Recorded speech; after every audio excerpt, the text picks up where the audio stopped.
Hey, welcome back to my video series on the 5 income producing activities in real estate. Today, we're going to be talking about mastering your presentation skills. Hey, I'm Jason Lopez, California broker of record at Rio. I'm excited to be back with you today. All right, how do you become a master presenter?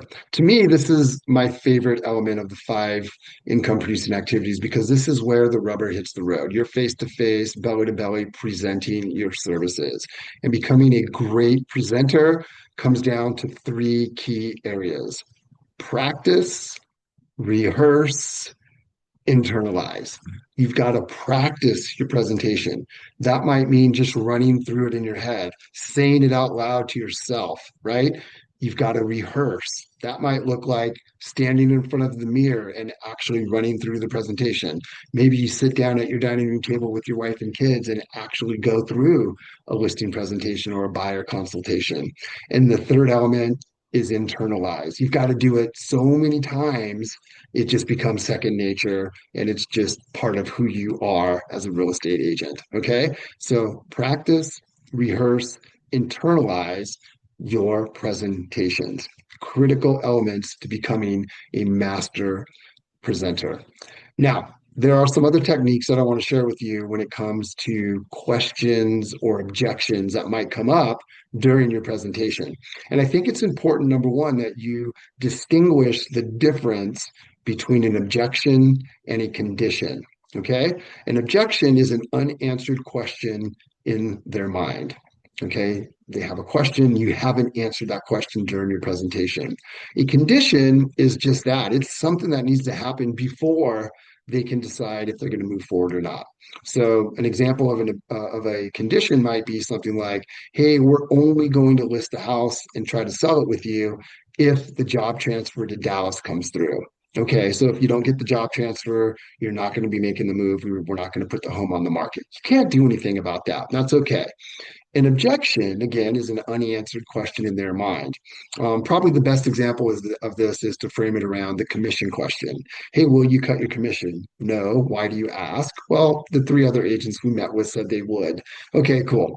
So what they're really asking more often than not is, you haven't demonstrated your value to us yet. We have a question in our head about the value that you're bringing to the table if we decide to list with you. And we don't think it's worth X, right? We think it's worth Y. That's why they're asking you the question. So there's a level shift here that you can utilize in some cases. Okay. Let's go back to the common reasons why they won't list with you during the listing appointment. And there are 9 objections. Okay. Commission being one of them. Maybe they don't like the price you're talking about. Maybe they're not down with your marketing plan, whatever the case may be. There's 9 core objections why they're not going to list with you. 9 reasons, 9 questions they have where you haven't answered that question yet. So here's the technique: build the answers to those 9 reasons into your presentation. In other words, answer them before they get asked, before they become an objection. You're showing your value and you're answering their questions along the way so they don't even get asked. So let's go back to the commission question as an example. No, I won't cut my commission. Why do you ask? Well, 2 other agents said they would. Okay, great. I understand and appreciate what they said.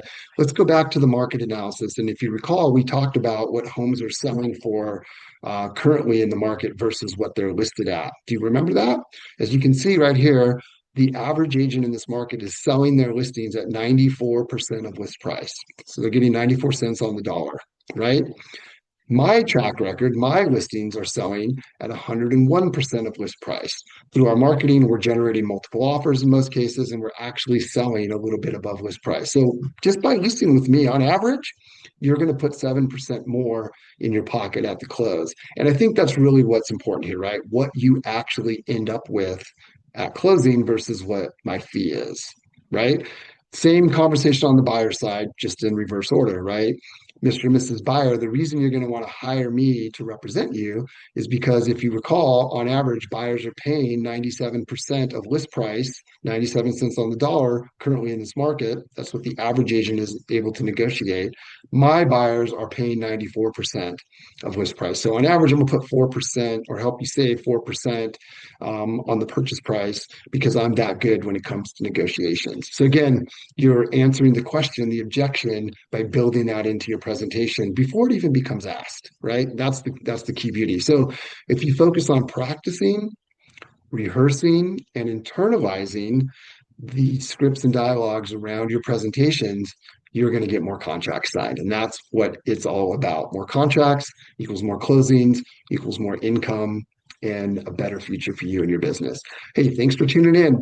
Our next one will wrap up our 5 income producing activities. So stay tuned for more, and I'll look forward to seeing you then. Take care.